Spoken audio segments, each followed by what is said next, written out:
வணக்கம். Devi's life style அன்போடு வரவேற்கிறது. நம்ம முந்தைய வீடியோக்களில் குலதெய்வ கோவில்னால் என்ன, குலதெய்வ கோவிலோட மகிமை என்ன, குலதெய்வ கோவில் மண்ணோட மகிமை என்ன அப்படின்லாம் பார்த்தோம். குலதெய்வ கோவிலுக்கு போயிட்டு வந்தால் என்னென்னலாம் கிடைக்குன்றதையும் பார்த்தோம். அப்படி குலதெய்வ கோயிலோட முழு அருளையும் நம்ம வேணும் அப்படின்னா நம்ம என்ன செய்யணும் அப்படின்றத இந்த பதிவில் பார்க்கலாம். எந்த கடவுள் நம்மை கைவிட்டாலும் குலதெய்வம் கட்டாயம் நம்மை கைவிடுவதில்லை. அதாவது கிரக நிலைகள் மோசமான நிலைக்கு சென்ற போதிலும் கூட இறுதி நொடியில் நம்மை காக்கக்கூடிய ஒரே தெய்வம் நம் குலதெய்வமாகும்.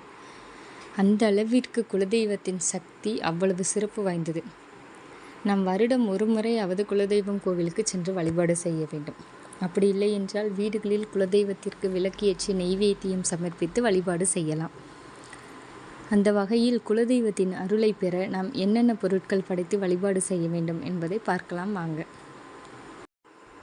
நம் வாழ்க்கையில் தொடர்ந்து தடைகள் வந்து கொண்டே இருந்தால் நீங்கள் குலதெய்வம் கோவிலுக்கு சென்று தேங்காய் படைத்து வழிபட்டால் தடைகள் யாவும் நீங்கும். அதேபோல் குலதெய்வம் கோவிலுக்கு சென்று சர்க்கரை பொங்கல் படைத்து வழிபாடு செய்யும் பொழுது நம் வாழ்க்கையில் சந்திக்கக்கூடிய பொருளாதார நெருக்கடிகள் விலகி வேண்டுதல்கள் நிறைவேறும். உங்களுடைய குடும்பங்களில் வீண் சண்டை, சொத்து பிரச்சனை, வாக்குவாதம் போன்றவற்றை சந்தித்து கொண்டிருக்கிறீர்கள் என்றால் குலதெய்வ கோவில் சென்று தயிர் படைத்து வழிபாடு செய்தால் அமைதி கிடைக்கும்.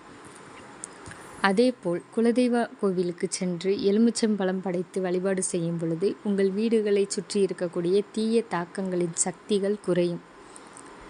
குலதெய்வ கோவிலுக்கு சென்று பல வகையான உணவுகளை சமைத்து வழிபாடு செய்யும் பொழுது உங்களுக்கு பெரும் புண்ணியம் கிடைக்கிறது.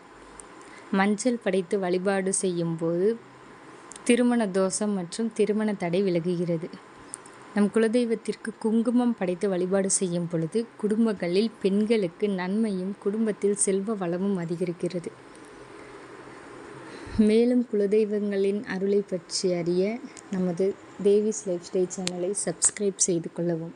நன்றி.